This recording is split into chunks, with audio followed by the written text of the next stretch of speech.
Well, folks, this year I've had a real fun time going over WCW in the year 2000. You know, it's been a blast for me to go back and retrace my steps, to cover those pay-per-views I'd missed over the last few years, my opportunity to finish the story, as it were. It was really cool to finally get that done this year. But before we truly and finally close the book on 2000, I thought it was necessary to go one step further back and just try and recount how everything that would happen later in the year 2000, how it really all began. So let's go back to WCW Starrcade 1999 from December 19th at the MCI Center in Washington, D.C. This show was nominated by Joey Williamson and Videodrome over at patreon.com/wrestlingwithregret. Now, a long time ago on this channel, I reviewed Mayhem 99, which is the pay-per-view before this one. And that was a very pivotal time in the company's history because Bret Hart finally climbed the top of the mountain and became the new WCW champion.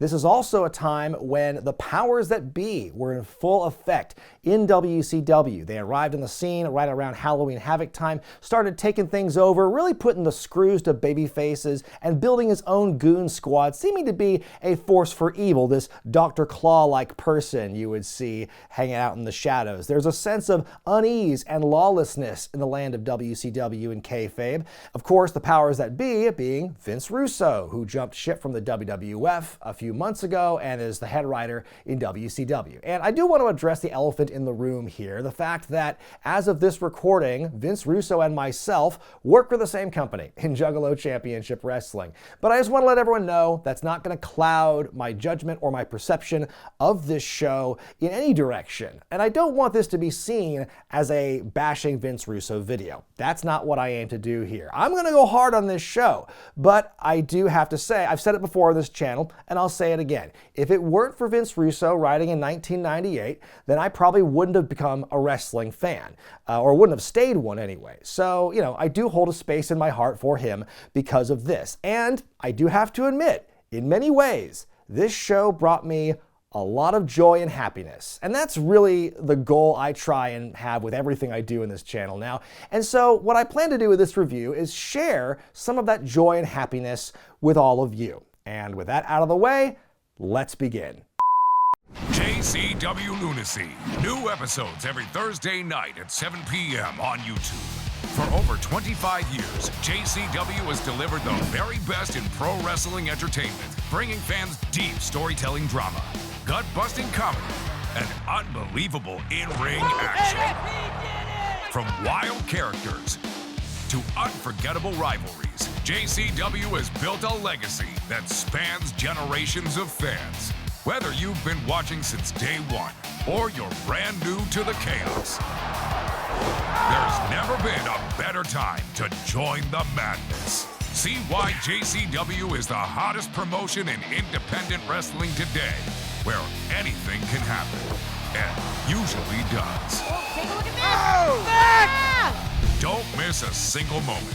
Tune in every Thursday night at 7 p.m. on YouTube and catch up on past episodes right now.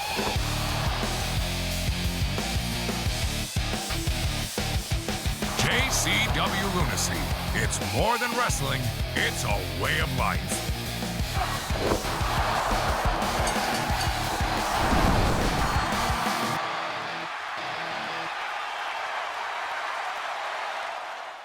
So since what happened at Mayhem, the new champ Bret Hart has issued a respectful challenge to fellow babyface Goldberg for the world title at Starrcade. The two briefly joined forces to beat Creative Control for the tag belts, only to lose them less than a week later to the Outsiders. Meanwhile, Kevin Nash and Scott Hall seem to have an alliance with Jeff Jarrett forming as they've interfered in each other's matches, but nothing has been really confirmed in that regard yet.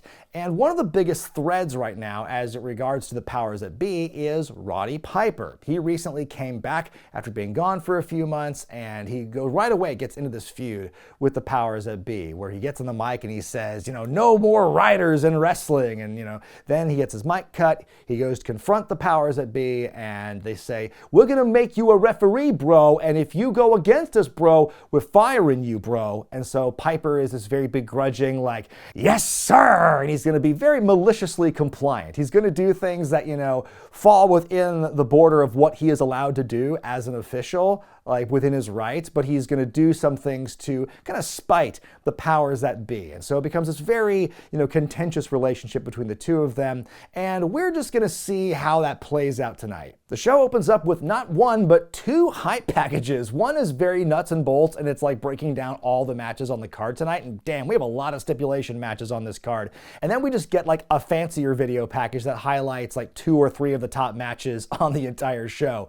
It's the 17th edition of Starrcade. A bit more than 8,500 people are in the MCI Center tonight. It's worth pointing out that Starrcade was held in the same building from 1997 to 2000, and 97 and 98 drew well over 16,000 people, so for it to drop off this much, it's a bit concerning. And then you look at the buy rates. Starrcade 98, which was Goldberg and Nash in the main event, that drew about 460,000 buys. This edition drew less than 150,000. Tony Schiavone, Bobby Heenan, and Scott Hudson are on the call for this show tonight. When we first got this shot of the announcers, I'm like, why is Heenan wearing a rosary? And then I realized it's actually one of the beaded necklaces that was given to him before the opening matchup by this man, Lash Laroux. He's going to team with Disco Inferno, taking on Big Vito and Johnny the Bull. Not quite the Mamalukes yet. They're just known as Big Vito and Johnny the Bull, and they're accompanied by Tony Marinara. And as I alluded to in the Mayhem review, Disco is, on the hook for like $25,000, and he is being pursued by this, nebulous mafia force. And so every week since Mayhem, Johnny the Bull and Big Vito have been showing up trying to get Disco, trying to get his money. But every single week, Disco and his friend Lash have been able to basically thwart and outsmart the goons at every single turn, which is why we're getting to this matchup here. I love that like Vito and Johnny's video shows them being embarrassed as well. Like when Disco and Lash pour the sauce and the pasta on them and they're handcuffed to the bed and they're just looking all mad and stuff. Why would they want to have that in their entrance video? I always find that really funny when like wrestlers get like embarrassing footage, on their Titantron. Because like they have no say in that. And so I wonder what they're thinking when they look at like, what the fuck? That's not getting me over. Earlier in the match, Vito's throwing his weight around on Lash. I'm loving Tony Marinara's little mannerisms, his Marinaranisms at ringside. I love it. Disco comes into the match, gets a nice pop. A cheap shot in the ropes, though, allows the baddies to take over. Vito's doing all sorts of taunts here. He's doing like the Al Snow martial arts taunt. He's doing the jumping Takamichinoku crotch chop. He's doing everything here. Big one-armed slam onto Disco. Vito misses a senton. That allows Lash to get the hot tag. Nice run by the baby faces. Johnny the Bull goes for a big leap up to the ropes. He kind of slips. He recovers and then does a top rope leg drop, which he misses. Ouch. Near the end, Lash is pushed into Disco Inferno, who thinks he's Vito and hits the last dance on his own partner. The Mamalukes take advantage and get the win. So now the baddies just beating them up more after the bell. More taunting by Tony Marinara.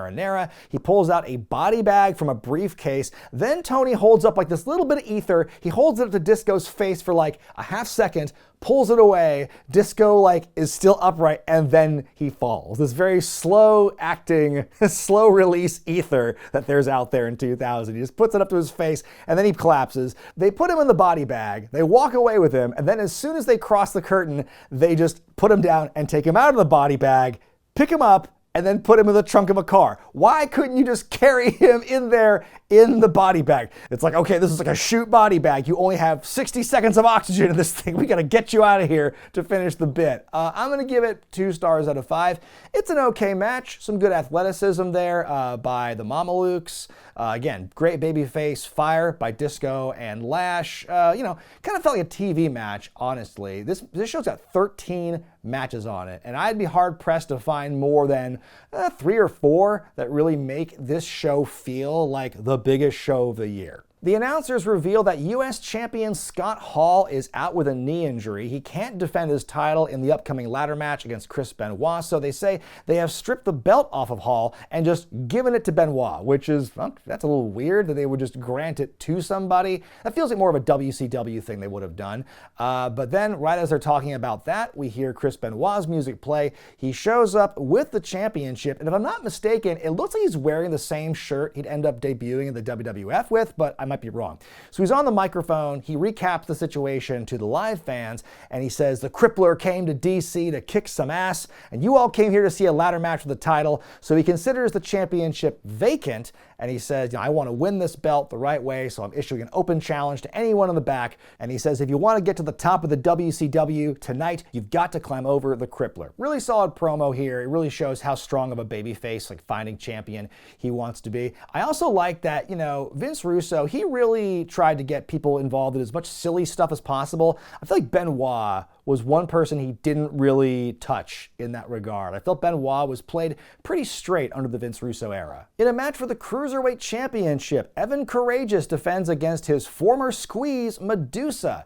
So these two kids, they've been all over each other for weeks on television, and Madusa helped Evan Karagias become the Cruiserweight Champion, and now basically she wants a shot at it. And now she and Evan have broken up. Evan Karagias coming out with former Nitro Girl Spice. That's another thing that's happening in WCW right now. The Nitro Girls are pretty much disbanded as a dance troupe, and there's a few of them here and there who are involved in like storylines and things, and they're characters now. This is the very beginning of that time. Madusa starts things off before the match officially begins, diving off the apron onto Karagias. Evan lays out Madusa with a clothesline. He goes for a moonsault, but he misses. Madusa comes back. She hits a missile drop kick off the second rope, but Evan stops her, beels her off the corner, hits Madusa with a sit-out powerbomb, which is nuts. They do the bridge up spot, and they're trying real hard. Madusa has a hard time getting Evan up for a powerbomb, but she barely gets it off.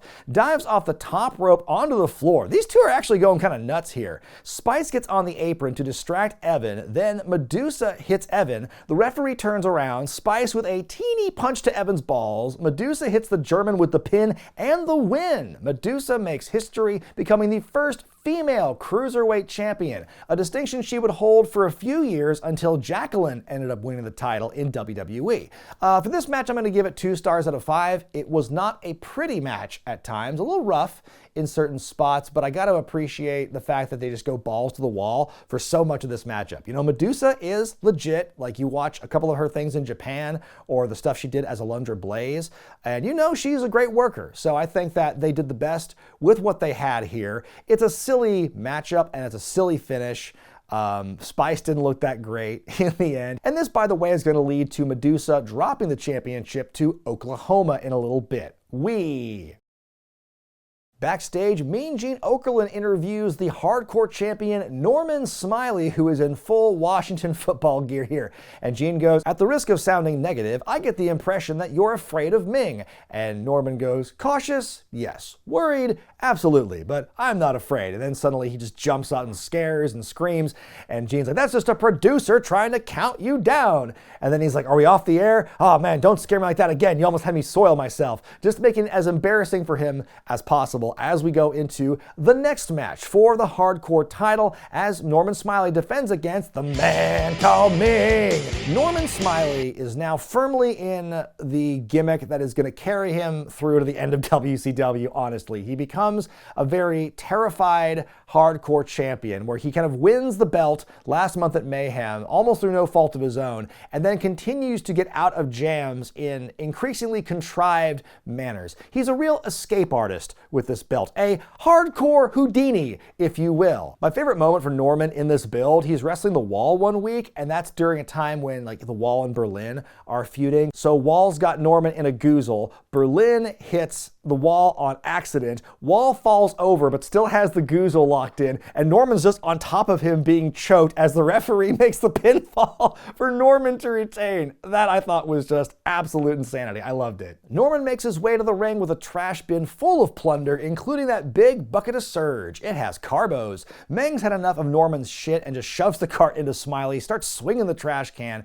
They make their way to the back, where in the same spot where the Mamalukes took Disco out of the body bag. Where'd the body bag go? Meng is absorbing Norman's attacks, Smiley screaming as he is flung into the catering area. It's weird they had the camera just positioned right there. Meng slams Norman through a table, and Jesus, he's throwing a cinder block in his direction. Norman grabs a fire extinguisher, still doesn't even register for the big man. Norman has single-handedly taken down catering when suddenly we see Fit Finlay and Brian Knobbs run in. Finlay has been putting Knobbs through hardcore boot camp for the last several weeks, turning him into a disciple of his, a soldier, as it were. So they're starting to fight Meng now for no reason, but Meng's got no time for nasty Knobbs and his shit. They knock him out with a lead pipe, and then they just leave. Then after all that, Norman emerges from the wreckage, sees what happened, he gently pins Meng, and then pieces out right away. Nick Patrick leans in and eats the Tongan death grip. I'm going to give it 1 star out of 5. It was just kind of a weird matchup. Some funny moments by Norman, obviously, but the stuff with Finlay and Knobbs coming in just kind of came out of nowhere. And I love the fact that, you know, hey, Vince Russo comes and goes in this company for the rest of its existence. But I would argue that his greatest legacy as a writer is when he put Norman Smiley in the football pads and made him a terrified hardcore wrestler. Because he carries that shit all the way to the end. Like, he and Meng, by this time next year, will still be fighting over the hardcore championship. Backstage, a delivery man brings David Flair a golden crowbar.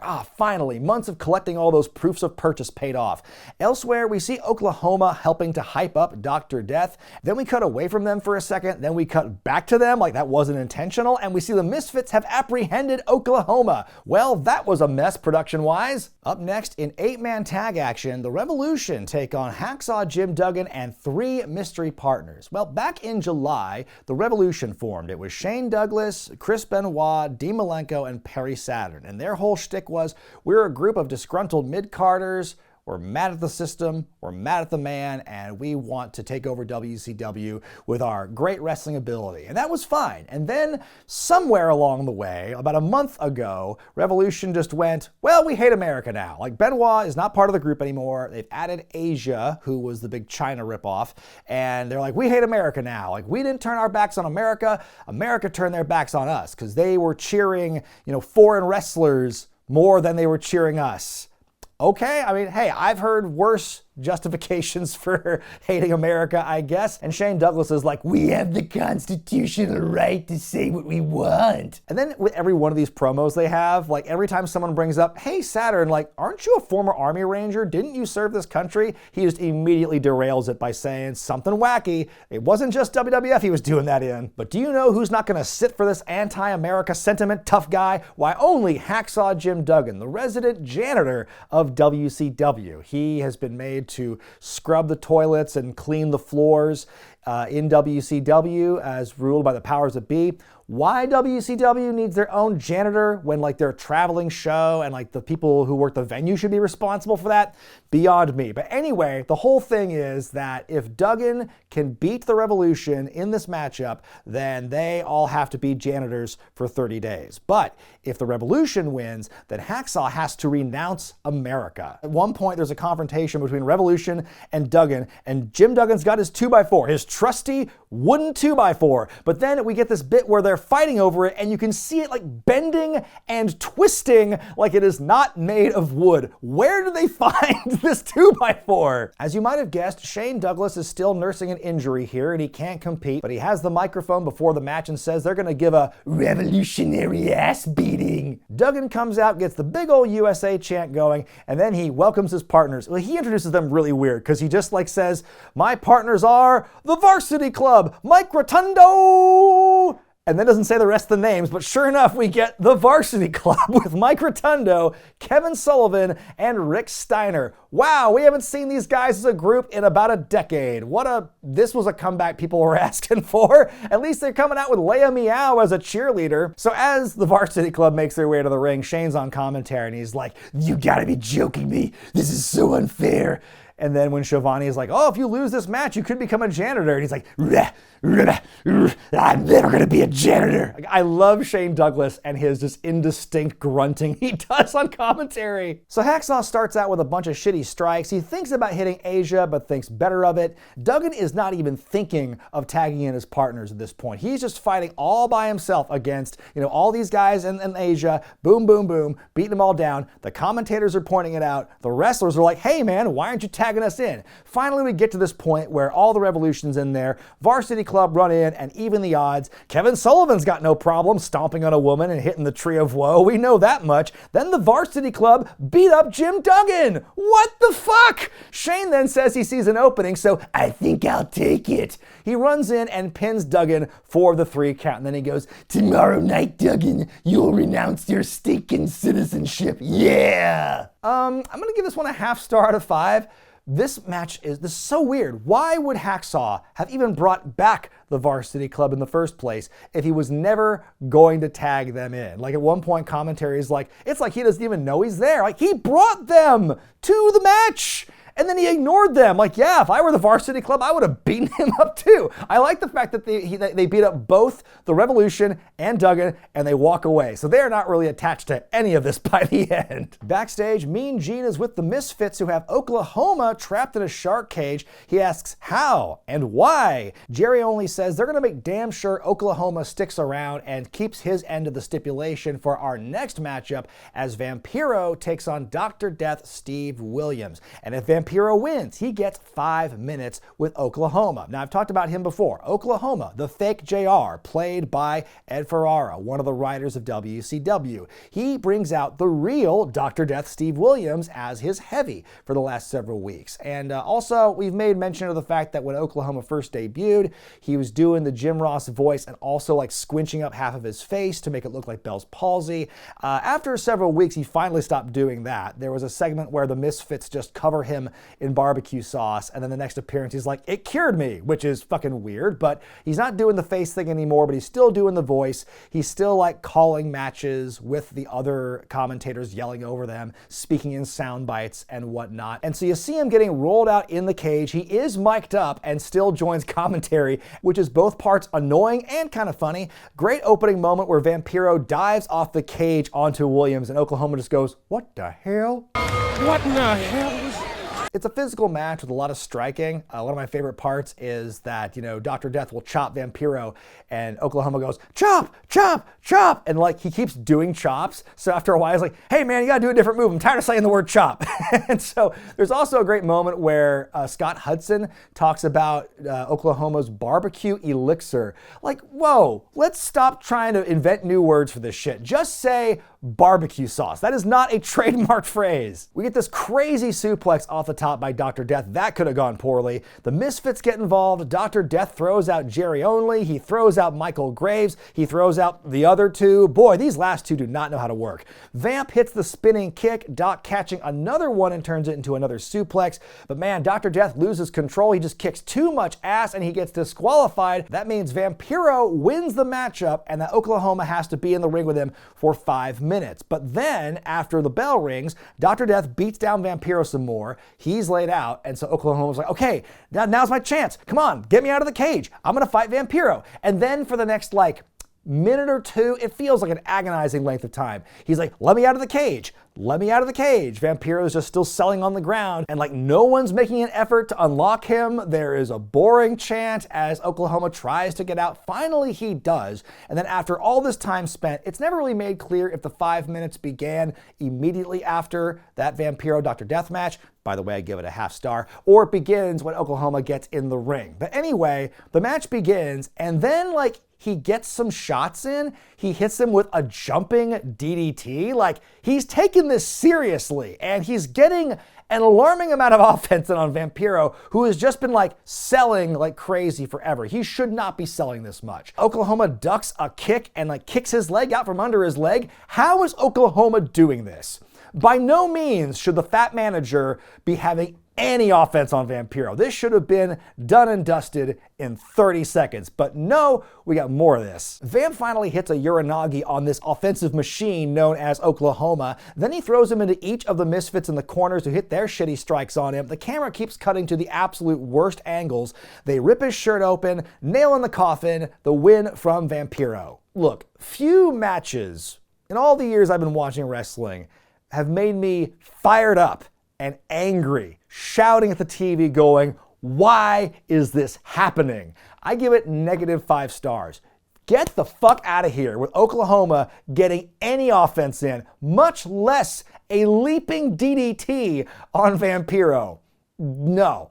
No! Backstage at the Powers That Be office, look at this fucking putty patrol. You have Curt Hennig, Creative Control, Virgil, aka Shane, and La Parka standing over all of them in the back. And Curt's asking if the Powers That Be have any last minute notes, but then the Powers just kind of sound out of it. Sorry, bro, my head's in a different place, bro. Go out there and become the #1 contenders, bro. Mike Tenay is backstage with Harlem Heat and Midnight, and he asks, are there problems brewing between the three of you? And Booker says there's no problems, but Stevie Ray jumps in and says it has gotten bad since this grandstander and Midnight got involved. He totally ignores Midnight trying to talk to him and tells Booker, I won't have your back tonight. Really? You waited until now to bring this up? In a 6-person matchup to determine the #1 contenders for the tag team titles, we have Curt Hennig and Creative Control going against Harlem Heat and Midnight. Now, you might be saying to yourself, didn't Curt Hennig lose a match last month at Mayhem to Buff Bagwell in a loser hangs up the boots match?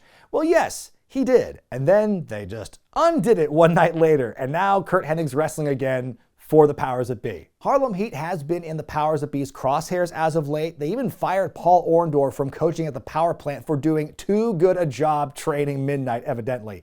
Booker T comes out by himself here, then the lights cut out, we hear the gong, the lights come up, and here's Midnight to absolute crickets. So this seems to have gone from a 6-person match to a handicap based on Stevie Ray not being there. And the match starts out, Midnight's actually holding her own pretty well against Patrick or Gerald. Booker comes back in, then Gerald or Patrick trips up Booker from the outside.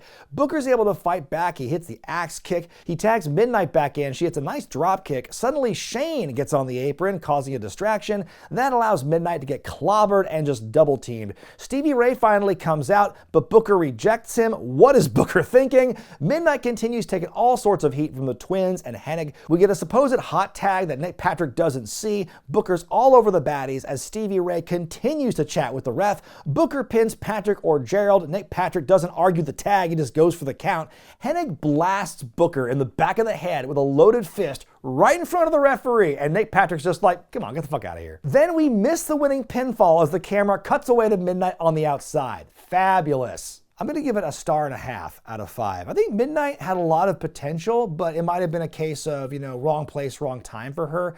And she would be the reason that Harlem Heat eventually split up in the new year, and we get Harlem Heat 2000. We get Big T and all that. But that's eventually kind of gets left by the wayside. Yeah, it's kind of a confusing finish where Nick Patrick, earlier in the match, he stops the hot tag from happening because he didn't see it. But then the same thing happens a few minutes later, and it's like, well, it's the finish now, so forget it. In a rematch from Rock Bottom in Your House 1 year earlier, it's a Bunkhouse Brawl as Dustin Rhodes takes on Jeff Jarrett. I feel like Rhodes and Jarrett for a little while in the late 90s would just kind of eventually float back to each other and just kind of feud once a year or so. So as you may know, Dustin arrived in WCW back in October as Seven, then he immediately shat on the gimmick. He decided to wage war against the Powers That Be for putting him in that ridiculous outfit and for treating Dusty Rhodes, his father, the way they've treated him, and so his line of attack is to go after Jeff Jarrett, who's been big in with the Powers That Be. He's been costing him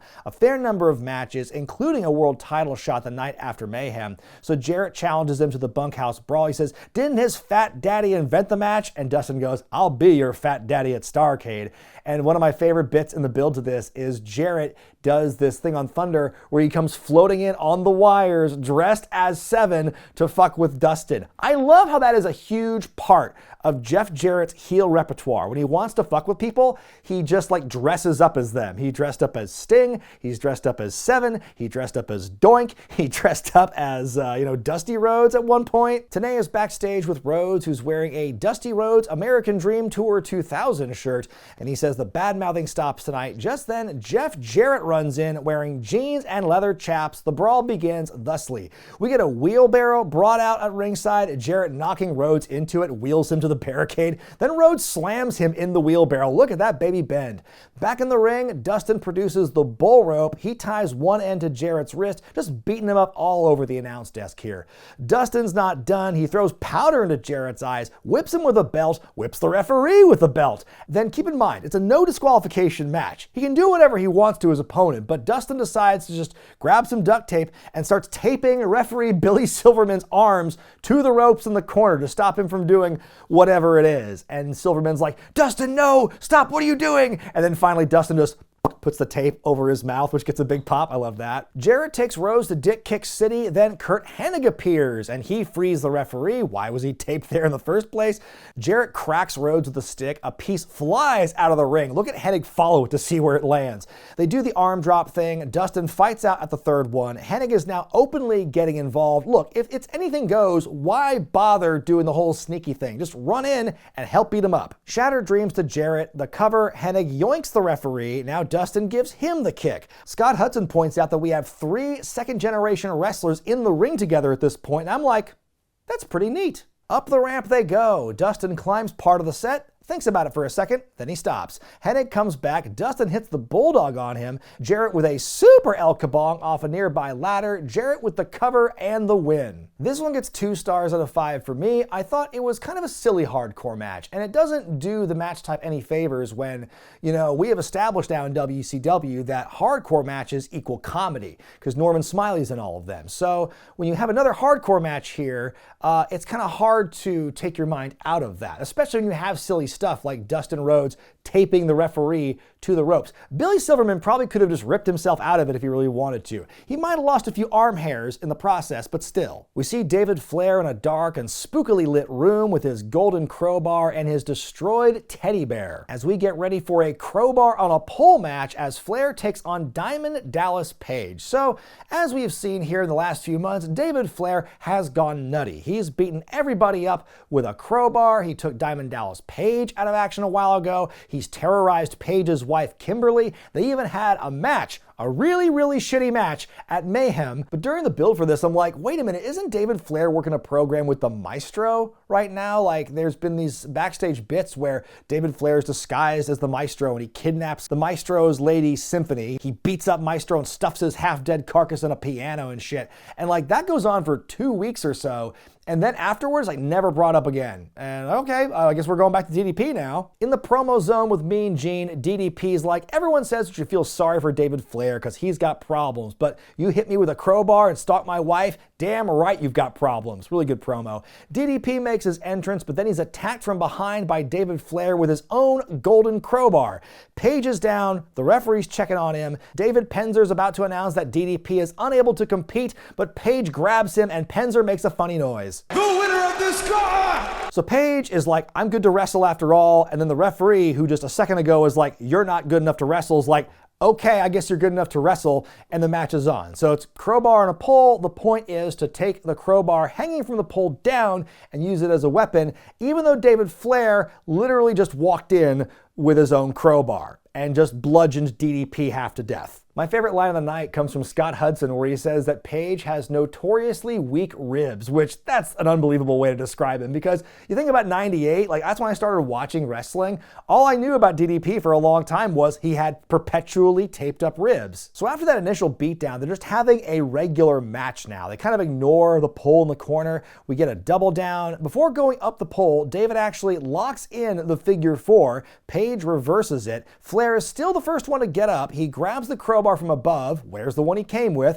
swing and a miss, diamond cutter, shoulders back, chest out, at ease. And that's the win for DDP. Then after the bell, he picks David Flair up. Oh shit, he still has a full spirit meter. It's about to flicker and flash. He's got just enough time for the super diamond cutter out of the corner. He's about to go in for the kill with the crowbar when suddenly that girl from Peoria, she runs in and protects David Flair. If you're watching Nitro for the last few weeks, you might have seen a quick cutaway where they brought back Nitro party tapes, and we see this shot of this woman, Daphne Unger from Peoria, and she's sitting in her bedroom and she's got this shrine of David Flair in the background. They're like, what the fuck's that about? And sure enough, she shows up in the flesh here on this night, and it's the start of an amazing character in wrestling in Daphne, and it's the start of this is going to be a very interesting and entertaining relationship between Flair and Daphne going forward.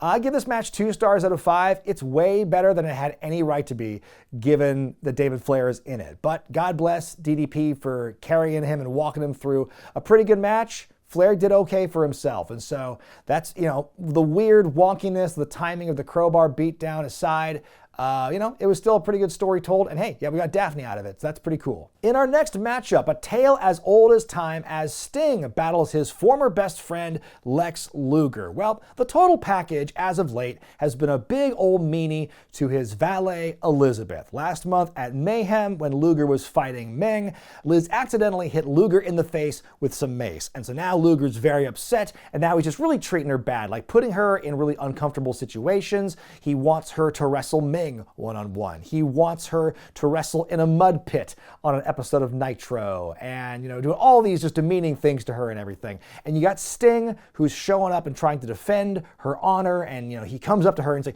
are you going to be representing garbage, or are you going to stand up for yourself? Like, very noble babyface here, Sting, trying to protect Elizabeth from his former friend. And so if Sting wins, Elizabeth is out of her contract with Lex Luger. And we see Sting and Liz walking through the back. Liz is even wearing a special Sting-themed top for this one. And Sting asks Liz, hey, throw away that old can of mace you have there. Take this super high-octane one I have for you. And gosh, I wonder how that's going to play into the matchup here.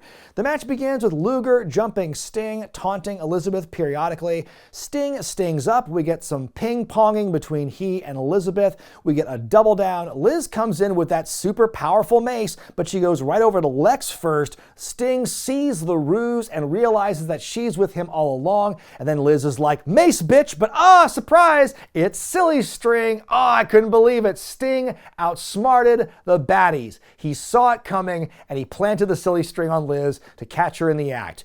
Quick question, if he knew or even had a suspicion that Liz was still on the side of Luger, why did he take the match? We get a top rope splash, a stinger splash, another one. He goes for the scorpion deathlock, but Liz re-enters the ring with the baseball bat, and Sting, he's like staring her down in the corner. He's like, you better drop that bat. You better drop that bat right now. And finally, she drops it.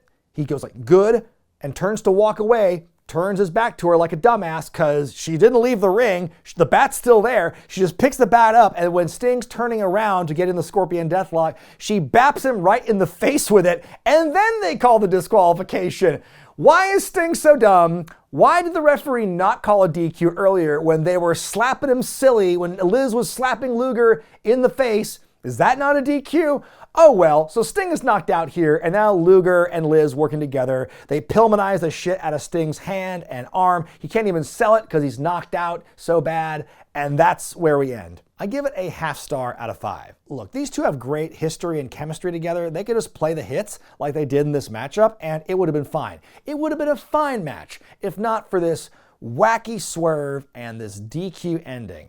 It just makes you wonder how far back this collusion between Liz and Luger went. Did she intentionally mace Luger at Mayhem to create the illusion that they were fighting that would draw Sting to them and for him to save her honor? To what end was this all? How long was this collusion in place? Everything here in this match in particular just feels overbaked and overcomplicated.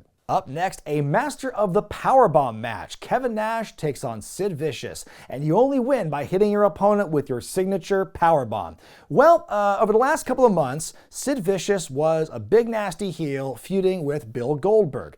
Sid bled tons in their fight at Halloween Havoc. They had a very physical I Quit match at Mayhem, and then the following night on Nitro, Sid turns over a new leaf and becomes a babyface. And you know this because you see him on TV with a mic saying, "There's a new babyface in town!" So he and Goldberg have this short-lived kind of union against the outsiders for a bit. Like, they have a mutual respect now, I guess, is the deal. And so that's how he gets into his feud with Kevin Nash. This is, by the way, this is the program that gives us the immortal "You're half the man that I am, and I have half the brain that you do" promo. So Kevin Nash starts out with some knees in the corner, does a little extra swing with the legs too on that one.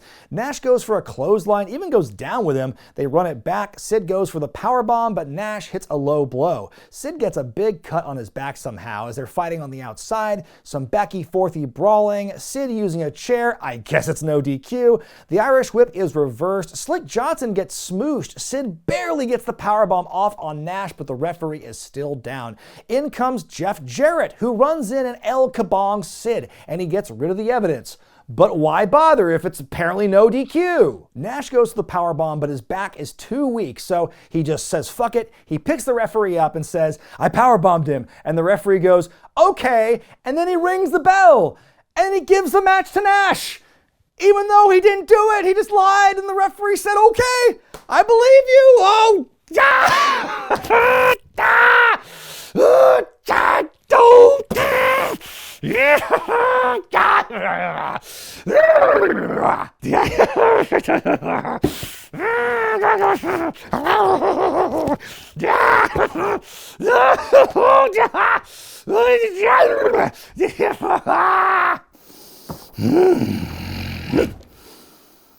joy and happiness, joy and happiness.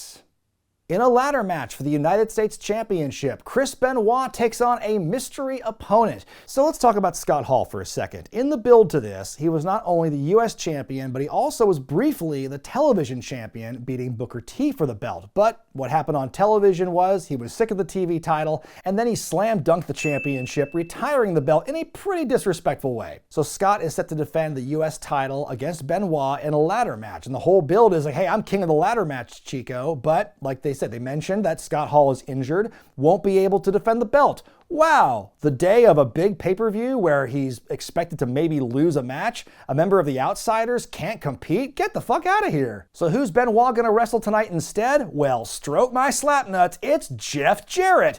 Gosh, I can't imagine why people got so sick of him. The match begins, Benoit lights Jarrett up with some chops early on and a superplex. Chris brings in the ladder, but Jarrett is the first one to use it as a weapon. Benoit fights back, throwing Jarrett into the ladder. We can see Benoit has taken some battle damage. Now it's Jarrett's turn to throw Benoit into the ladder. Benoit's legs get caught in the ladder. Jarrett pulls him down in a kind of powerbomb, I guess. Then Benoit puts Jarrett leg first in the ladder. And I cannot believe this moment. I had to watch it back like 5 times because it was so funny to me. So Benoit puts Jarrett on one side of the ladder by his legs. He goes to climb up the other side. But then as he's climbing it, it's like wobbling a little bit. And for whatever reason, the ladder is just doing this. It's getting narrower and narrower. And you can see the panic on Benoit's face when he's trying to climb the ladder, and it's just like, whoa, whoa, whoa, and they just both fall over. That was the funniest fucking thing that I ever seen. I have never seen a ladder do that before in a ladder match, and I just couldn't believe it. Just the fact they were fighting it, and they couldn't do anything about it. It just kept,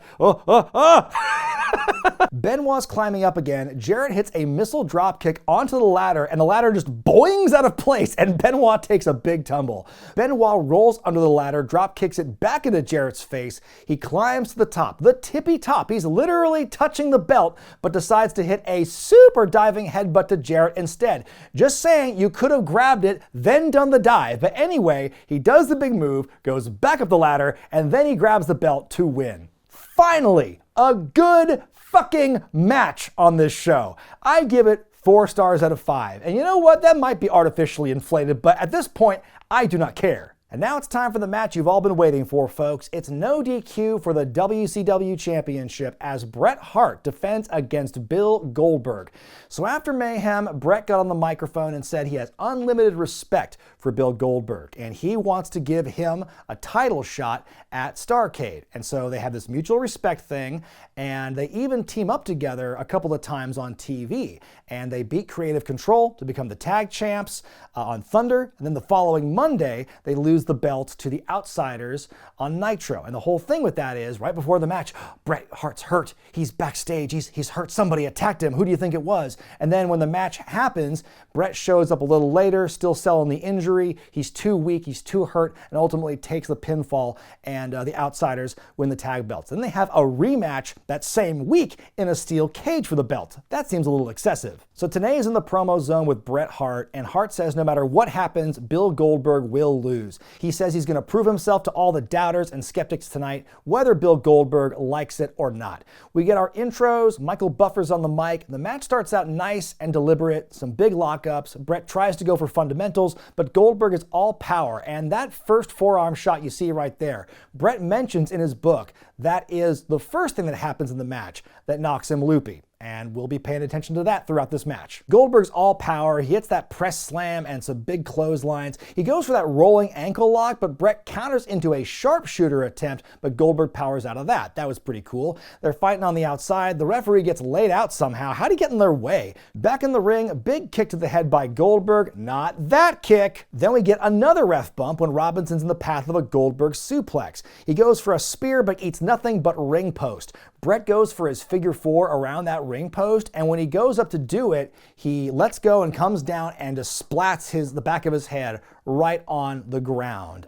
If you watch his submission match with Steve Austin at WrestleMania 13, they do the same spot, but Austin is like holding Bret's foot and keeping him braced. Goldberg does not do that for him, and so Bret just slips right on down and cracks the back of his head on the concrete. So yeah, things are continuing to not look good. They get back to the ring, Bret's looking groggy. He gets the figure four locked in again, but Berg reverses it, fighting back and forth. They're in the corner for a little while. It's been a couple of minutes. Time for another ref bump, and then it's time for that kick. Bret is officially fucked, but he gets up to take the spear. Suddenly, out comes Roddy Piper in the referee shirt. He's looking very solemn as he makes his way to the ring. That distraction by Piper allows Bret to attack Goldberg's leg. He gets the sharpshooter on. He barely turns him over before Piper just casually calls for the bell. There's mass confusion over what just happened. Theme of the fucking night as Piper grabs the title and walks away. Bret goes after him. A despondent Piper hands him the belt and walks off as we go off the air. I give it 2.5 stars out of 5. You know, Goldberg messing up Bret 3 separate times in the match and still them being able to put together like a halfway decent affair, that's pretty impressive. But then came that kick, that very confusing finish. This would lead to the beginning of the new world order, because the following night of Nitro, Bret would act pissed that the match ended that way, and so let's see, I'll strip myself of the belt. We'll have another rematch for the belt in the main event, and that's when the fix is really in, and you see Nash and Hall and Jeff Jarrett and Bret Hart all joining forces as the new Silver and Black New World Order. And Piper's caught in the middle of it. He's covering Goldberg to protect him, but that's the pinfall that makes Bret the champion again. Don't read much into that. But the whole thing, it makes me crazy thinking about, because, okay, it's a big conspiracy apparently between the New World Order and the powers that be. Why are they working together? How are they working together? Again, I ask, to what end? But we never really get a resolution or an answer to that because, of course, Bret Hart, he gets messed up in this match. He tries to wrestle some matches after that, makes the concussion worse. He has to retire from wrestling. Jeff Jarrett, around the same time, also suffers an injury, and so he's going to be out for a little bit. Vince Russo temporarily leaves the company as the head writer, so no more powers that be. So all the stuff that they're building toward here at Starrcade, and then the next night, and then into Sold Out in January, just all kind of goes up in smoke. And it just leaves you wondering, what was the plan? What was the idea with this? And, you know, if a few things went differently in that title match, you know, so many what ifs come from that match alone. And it's not just that kick. And if Bret didn't keep wrestling after Starrcade, where things would go. But yeah, it was a sour end to an already difficult to get through show. Russo, I'm sorry, but I'm giving Starrcade 99 an F+. And that plus goes solely to Benoit and Jarrett, because if every other match on this show, or nearly every other match, has me looking up to the heavens and screaming, why? It's not a great show. It's funny. Like, I gotta tell you, I was very entertained by this for all the things that happened on this show that made me question reality. So, you know, there's a lot of that, and the sadist in me loved it. But as a show to like build toward the next thing and that makes any sense, no, this was not that. And honestly, the Benoit Jarrett match, and even a little bit of Madusa and Karagias, kind of had me going, huh. Well, I hope this review doesn't get me fired from anywhere, but what did you think of Starrcade 99? And how about this review? Let me know in the comments section below. Be sure to give the video a thumbs up if you like it, subscribe to Wrestling with Wregret, hit that bell icon for all the notifications. I'm Brian Zane, and I'll see you next time.